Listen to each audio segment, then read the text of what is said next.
Indian news analysis के एक नए एपिसोड में आपका स्वागत है। और आज के अपने इस वीडियो में, जैसा कि आपने थंबनेल देख ही लिया है, हम बात करने वाले हैं बोइंग के द्वारा भारत और दूसरे देशों को दी गई एक चेतावनी के बारे में।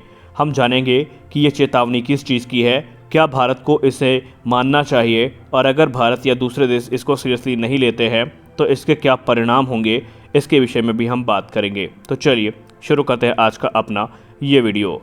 दोस्तों, आपको पता ही है कि भारतीय नौसेना में बोइंग के द्वारा बनाए गए जो P-8I पोसाइडन एयरक्राफ्ट हैं वो ऑपरेट किए जाते हैं, जिनकी टोटल संख्या 12 है। यानी भारतीय नौसेना 12 की संख्या में जो P-8I पोसाइडन है, जो कि मैरीटाइम पेट्रोल एयरक्राफ्ट है और इनका इस्तेमाल एंटी सबमरीन वॉरफेयर में भी किया जाता है, ये ऑपरेट किए जाते हैं। और हाल ही में भारत सरकार ने ये फैसला किया था कि 6 की संख्या में अतिरिक्त जो बोइंग के P-8I एयरक्राफ्ट हैं इनका ऑर्डर प्लेस किया जाएगा, ताकि इनकी एक स्क्वाड्रन को मेंटेन किया जाए। क्योंकि आपको पता ही है कि एक स्क्वाड्रन में अमूमन 16 से 18 एयरक्राफ्ट होते हैं। लेकिन अभी बीच में ही भारतीय नौसेना के लिए ये जो अतिरिक्त 6 P-8I एयरक्राफ्ट की डील थी, इसको रोक दिया गया। कारणों के बारे में ऑलरेडी हमने कई बार डिस्कशन किया हुआ है। अगर उसके बारे में फिर से बात करने गए तो वीडियो काफ़ी लंबी होगी। लेकिन आपको बता दें मोटे मोटे तौर पर कि भारत ने फिलहाल इसकी खरीद की जो पूरी प्रक्रिया है उस पर रोक लगा दी है। और इसके अलावा बोइंग ने कई मरतबा ये दावा भी किया कि भारत तकरीबन 20 से 25 की संख्या में जो P-8I हैं इनको ऑपरेट करेगा। इनफैक्ट अभी परसों ही बोइंग के टॉप ऑफिशियल्स ने एक मीडिया कॉन्फ्रेंस के दौरान ये दावा किया कि बोइंग के जो P-8I हैं ये तकरीबन 20 से 25 की संख्या में भारतीय नौसेना के द्वारा ऑपरेट किए जाएंगे। लेकिन आज बोइंग ने भारत समेत कई देश, जिनमें जर्मनी, कनाडा और भी दूसरे देश शामिल हैं, उनको स्पष्ट रूप से ये चेतावनी दी है कि आप जल्द से जल्द पूरे मामले को क्लियर करिए कि आपको जहाज़ लेने हैं या नहीं लेने हैं। क्योंकि उनके पास जो ऑर्डर बुक है, यानी P-8I की जो ऑर्डर बुक है या P-8 पोसाइडन की जो ऑर्डर बुक है, इनफैक्ट हम ये कह लें तो ज़्यादा सही होगा, वो सिर्फ 2025 तक की ही है। यानी लास्ट ऑर्डर जो उनको मिला था जर्मनी से मिला था, और वो जो ऑर्डर है वो पूरा कर लिया जाएगा 2024 तक। और उसके बाद 2025 से ये जो प्रोडक्शन लाइन है इसमें कोई भी ऑर्डर नहीं होगा जहाँ पे एयरक्राफ्ट का निर्माण किया जा सके। और बोइंग को इसी चीज़ की चिंता है कि अगर एडिशनल ऑर्डर इसके नहीं आए तो ना चाहते हुए भी उनको P-8 पोसाइडन की जो असेंबली लाइन है या प्रोडक्शन लाइन है इसको उन्हें बंद करना पड़ेगा। और इसी चीज़ को लेकर के बोइंग ने कनाडा, भारत से बातचीत शुरू कर दी है। और भी कुछ देश जो P-8 पोसाइडन को लेकर के इंटरेस्टेड है, उनसे भी बोइंग के ऑफिशियल्स लगातार संपर्क बनाए हुए हैं। भारत का तो प्लान हमने आपको बता ही दिया कि इनिशियल प्लान ये था कि 6 की संख्या में जो अतिरिक्त P-8 पोसाइडन है इनको खरीदेगा भारत। लेकिन अब भारत ने मना कर दिया है, क्योंकि यहाँ पर भारत का प्लान कुछ और है। दरअसल भारत 12 की संख्या में पहले से ही इनको ऑपरेट करता है, और बाद में अभी ये बताया गया है भारत स्वदेशी तौर पर इस प्रकार के जो एयरक्राफ्ट हैं उनको डेवलप करना चाहता है। और लास्ट ईयर DRDO द्वारा डेवलप किए गए MMR सूट की जो बात है उसको लेकर के भी जो अभी बातचीत है वो चल रही है। और कई और कारण है जिसको लेकर के भारत ने इस पूरी जो डील है उस पर रोक लगाई है। P-8I की अगर हम बात करें या P-8 की बात करें तो ये बोइंग के 737NG एयरफ्रेम पे बेस्ड है। और तकरीबन ये पुराने जो एयरफ्रेम है उनसे 86% की जो कॉमनैलिटी है वो रखता है। गौर करने वाली बात एक ये भी है कि इनका बड़े पैमाने पर जो इस्तेमाल किया जाता है वो मैरीटाइम सर्च एंड रेस्क्यू में किया जाता है, लेकिन ये एंटी सबमरीन वॉरफेयर में भी काफ़ी इफेक्टिवली इस्तेमाल किए जा सकते हैं। इनका इस्तेमाल सर्विलांस, रिकॉनेसेंस और इंटेलिजेंस गैदरिंग के लिए किया जाता है। भारत इनका पहला एक्सपोर्ट कस्टमर था।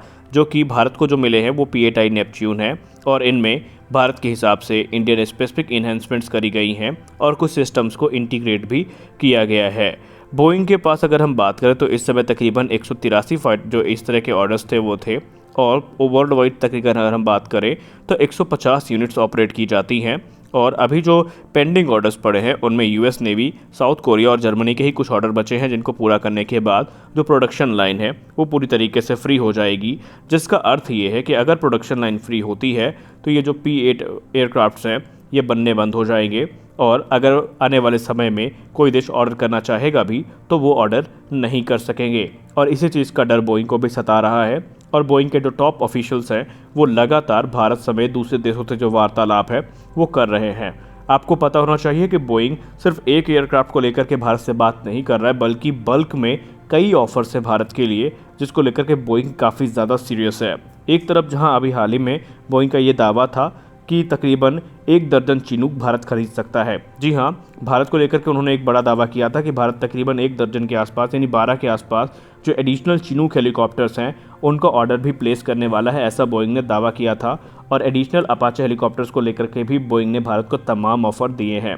इसके अलावा बोइंग जो ऑफर कर रहा है वो है F-18 सुपर हॉर्नेट, और इसके बारे में तो पूरी राम कथा ही हमने आपको बता रखी है कि F-18 सुपर हॉर्नेट को लेकर के जैसे इंटरेस्टिंग ऑफर बोइंग के द्वारा दिए गए हैं, शायद मुमकिन है कि आपको आइनस विक्रांत से F-18 सुपर हॉर्नेट ही उड़ान भरते दिखाई पड़े, क्योंकि बोइंग ने अभी जो अब ट्रायल दिया है उसमें जो F-18 सुपर हॉर्नेट की परफॉर्मेंस निकल के आई है वो काफ़ी ज़्यादा सेटिस्फैक्ट्री है भारतीय नौसेना के अधिकारियों के लिए। लेकिन फिर भी ये सारे जो ऑफ़र हैं ये अलग अलग कैटेगरी में हैं, इनका P-8 से कोई लेना देना नहीं है। अब आइए हम जान लेते हैं P-8 इतना ज़्यादा महत्वपूर्ण क्यों है और क्यों P-8 को लेकर के दुनिया के तमाम देश एक समय खरीदने के लिए काफ़ी ज़्यादा उत्सुक थे, और बोइंग को क्यों ये प्रोडक्शन लाइन अब बंद करनी पड़ेगी। P-8 पोसाइडन की अगर हम बात करें तो P-8 की जो क्रू कैपेसिटी है वो 9 पर्सनल्स की है। वहीं इनकी जो लेंथ है वो 39.47 मीटर्स की है। इसका विंग स्पैन 37.64 मीटर्स का है। वहीं इसकी जो हाइट है वो 12.83 मीटर्स की है। इनका एम्पटी वेट 62,730 किलोग्राम्स का है। वहीं इनका जो मैक्सिमम टेक ऑफ वेट है वो 85,820 किलोग्राम्स का है। इनको पावर देने के लिए 2 CFM56 टर्बोफैन इंजन का इस्तेमाल किया जाता है, जिनमें से प्रत्येक इंजन 121 किलो न्यूटन का जो थ्रस्ट है वो जनरेट करता है। मैक्सिमम स्पीड की बात करें तो इनकी जो मैक्सिमम स्पीड है वो तकरीबन 907 किलोमीटर प्रति घंटे की है। वहीं इनकी जो क्रूज स्पीड है वो तकरीबन 815 किलोमीटर प्रति घंटे की है। कॉम्बैट रेंज की बात करें तो इनकी कॉम्बैट रेंज 2222 किलोमीटर्स की है। वहीं इनकी फेरी रेंज 8300 किलोमीटर्स की है।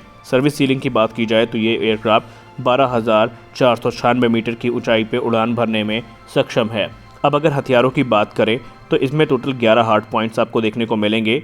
इसमें इंटरनल वेपन बे भी हैं, और जो इंटरनल वेपन बे है उसमें 5 हार्ड पॉइंट्स हैं, जबकि 6 एक्सटर्नल हार्ड पॉइंट्स आपको बाहर देखने को मिलेंगे।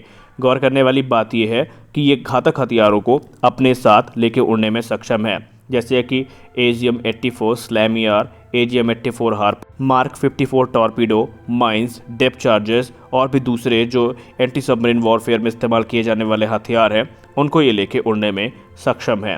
एवियोनिक्स की बात करें तो इस पर रेथियन का APY-10 multi mission surface search radar इस्तेमाल किया जाता है, और इसके अलावा इसमें AN/ALQ-244 इलेक्ट्रॉनिक सपोर्ट मीजर्स का भी इस्तेमाल होता है, और AN/APG-154 एडवांस एयरबॉर्न सेंसर भी इसमें इस्तेमाल किए जाते हैं। जबकि भारत के लिए ये जो एयरक्राफ्ट है ये काफ़ी कस्टमाइज़ किए गए हैं। हालांकि उनके कस्टमाइजेशन के बारे में ज़्यादा जानकारी तो उपलब्ध नहीं है, लेकिन बताया जाता है कि सबसे एडवांस वेरिएंट्स में से भारत के नौसेना के द्वारा इस्तेमाल किए जाने वाले P-8I शामिल हैं। तो कुल मिलाकर के भारत अब एडिशनल ऑर्डर देगा या नहीं देगा ये तो बात की बात है, लेकिन देखना लाजमी है कि क्या बोइंग को ये पूरी की जो प्रोडक्शन लाइन है ये बंद करनी पड़ सकती है या नहीं, क्योंकि जाहिर सी बात है जब ऑर्डर नहीं मिलेंगे तो प्रोडक्शन लाइन पे बोइंग पैसे क्यों बर्बाद करेगा, उसको जाहिर सी बात है दूसरे कामों के लिए यूटिलाइज़ किया जाएगा, और बोइंग का कुछ ऐसा ही प्लान भी है। तो फिलहाल के वीडियो में बस इतना ही, मिलते हैं अपने अगले वीडियो में, तब तक के लिए जय हिंद।